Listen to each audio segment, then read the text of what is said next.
안녕하십니까. 혼란한 정치 시사의 수를 술술 풀어보는 송구권의 혼술 6월 7일 수요일 저녁 시간에 인사드립니다.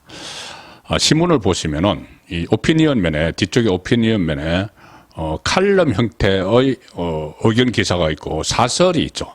자, 칼럼 기사와 사설의 차이점은 뭐냐? 칼럼은 보시면은 이름이 들어가 있습니다. 쓴 사람의 이름. 가령 제가 오랫동안 썼던 송구권 정치 칼럼. 그리고 뭐 김대중 칼럼. 뭐 조실모 같은 경우면은 그 칼럼을 쓴 사람의 이름이 들어가 있는 것은 기명 칼럼이고 사설에는 이름이 안 들어가 있습니다.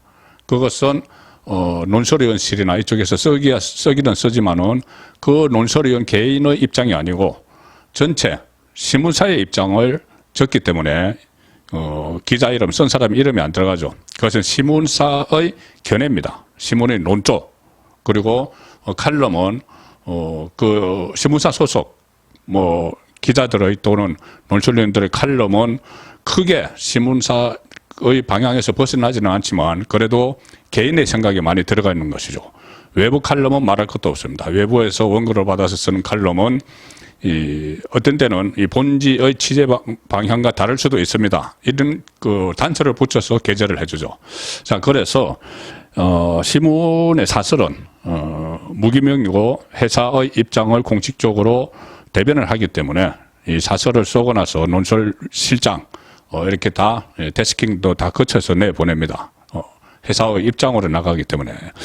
자, 그래서 이 최근에 이재명 관련 사태를 보면은 보수 성향의 언론, 조선일보, 뭐 동아일보, 그리고 진보 좌파 성격, 그 한겨레 경향, 사설에서 상당히 큰 차이가 있죠.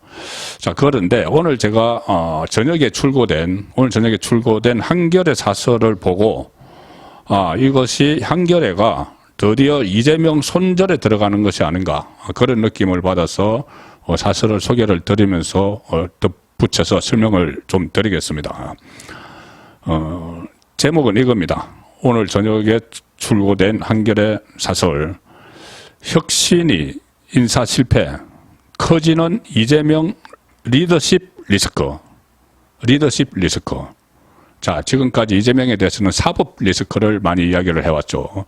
그리고 당내 어떤 뭐 코인, 김남국 코인이나 송영길 돈봉투 이런 그 좀 부패한 비리 이런 의혹에 대한 검찰 수사 그러니까는 그 검찰 공화국 이렇게 대받아 칠 수 있는 그런 여건이 돼 있었습니다. 신문사 입장에서. 그러니까 진보 좌파 성향의 신문사 입장에서 이것은 정치 수사다, 기획 수사다, 대선에서 지고 나서 당하는 거다.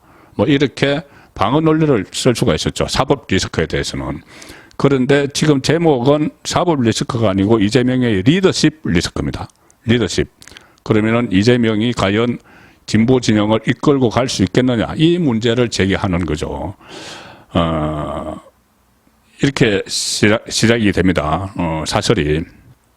이재명 대표가 7일 기자들과 만나서 이래경 혁신위원장이 임명된 지 9시간 만에 사퇴한 것과 관련해서 결과에 대해서는 무한 책임을 지는 것이 당대표가 하는 일이다. 이렇게 이야기를 했습니다. 그래서 이재명이 그 이래경 사태와 관련해서 자신의 책임을 공개적으로 언급한 건 처음이다. 자, 그런데 다만 이 대표는 어떤 방식으로 책임져야 한다는 건가, 사과 계획이 있느냐 등의 질문에는 아무런 답변을 하지 않았다. 결국은 무한 책임을 이야기했으면은 지금 오늘 질문에서 거치 문제와 또 연관이 있느냐 이 질문도 나왔죠. 근데 거기에 대해서 답변을 하지 않았습니다. 공개적으로 자신의 책임을 언급을 했는데 어떻게 할 거다는 없다. 특히 본인의 거치 문제에 대해서는 말을 하지 않았다. 자, 이렇게 전제를 깔고 시작을 합니다. 그러면은 거치 문제에 대해서도 뭔가 결단을 내려야 된다는 그런 결론이 나오면은 이 한겨레의 입장이 분명해지는 거죠.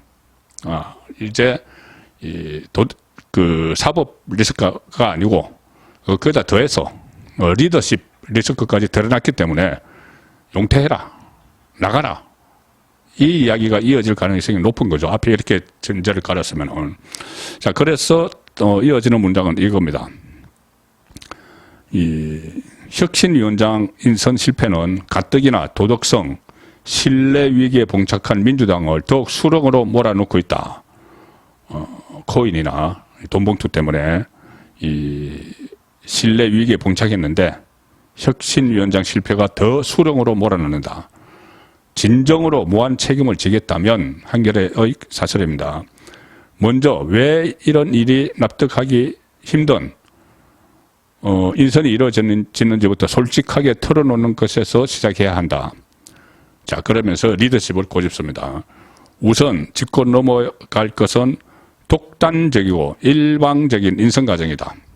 최고위원들도 전날에 알았다고 그랬죠. 이 대표는 인선을 발표 전날 저녁에야 최고위원들에게 알렸다. 후보로 거론된 대부분의 인사가 제안을 거부하는 등 심각한 구인난이 1차적 원인이었다고 해도 기본적인 검증, 의견 수렴조차 제대로 거치지 않은 건 큰 문제다.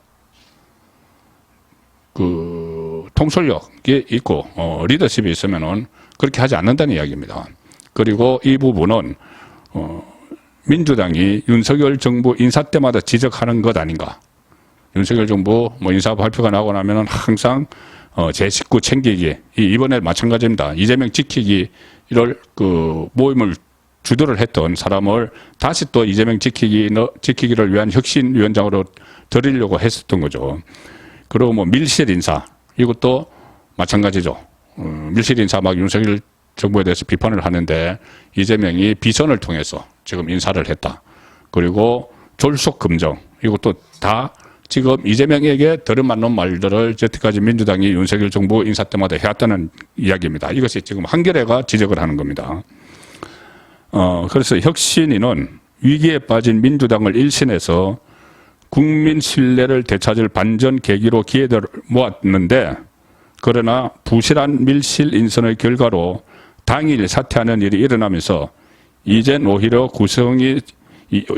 혁신위 구성이 또 다른 짐이 되고 있다. 당 안팎의 역량을 하나로 모으고 통합해야 할 혁신위마저 친명으로 구성해 당을 더욱 장악하려 한 것 아니냐는 불신도 자초했다. 이재명 지키기를 위한 혁신이 아니었느냐, 이 이야기가 되는 거죠. 이재명을 지금 민주당 안에서 그러면 이재명을 혁신을 해야죠. 이재명이 혁신 대상인데 이재명이 오히려 혁신위원회라는 것을 만들어서 자기를 지키기를 하려다가 이렇게 부메랑이 되고 무리수가 된 것 아니냐. 자, 그렇게 고집었습니다. 그 다음부터 리더십에 대한 비판을 이어갑니다. 이 대표 리더십에 대한 당 안팎의 요구심 또한 정폭되고 있는데, 그동안에도 리더십에 대해서 여러 각도에서 비판이 제기되어 왔고, 이 대표는 대선 패배 직후 국회의원, 당대표에 잇따라 출마해 당선됐는데 대선 후보로 나서서 국민 절반에 가까운 지지를 받은 데다 강력한 당내 세력을 구축을 했기에 검찰, 정권의 부당한 탄압에 맞서기 위한 불가피한 선택이자 윤석열 정부의 맞설 적임자라는 평가도 있었다. 이재명이 사법 리스크가 아무리 있지만은 그래도 대선에서 윤석열 후보와 0.7% 차이로 접전을 벌이고 또 당대표에 출마해서 당선되고 어쨌거나 국회 배지를 달고, 그래서 그런 행위들이 검찰 정권의 부당한 탄압에 맞서기 위한 불가피한 선택, 윤석열 정부에 맞설 적임자라는 평가도 있었다. 자, 여기까지가, 이 지점까지 한겨레가 지지를 했다는 이야기입니다. 제가 지금 한겨레 사설을 중심으로 말씀드리지만은 진보 좌파 진영 안에서 한겨레의 오늘 저녁에 출고된 이 사설과 유사한 인식을 가지고 있는 사람들이 많기 때문에 제가 소개를 드리는 겁니다. 그 사람들이 어떻게 보면 좀 합리적 진보라고도 할 수 있죠. 좌파는 좌파인데, 좀 그래도 맹목적으로 개딸들과는 달리, 또 친명 7인회, 철음회 이런 것들과는 정치권에 있는 사람들과 달리 이 외부에서는 좀 이재명으로 무조건 이재명 아니면 안 된다, 이것이 아니고 이재명의 사법 리스크에 대해서 리더십까지 이 리스크에 걸리면은 이재명은 손절해야 된다는 그런 여론이 형성이 되고 있는 단계이기 때문에 제가 이 사실을 소개를 드리는 겁니다. 그래서 이 적임자라는 평가가 있었지만 윤석열 정부의 맛을 적임자. 그렇지만 이후에 당 대표로서 지금까지 뚜렷한 성과를 내지 못했다.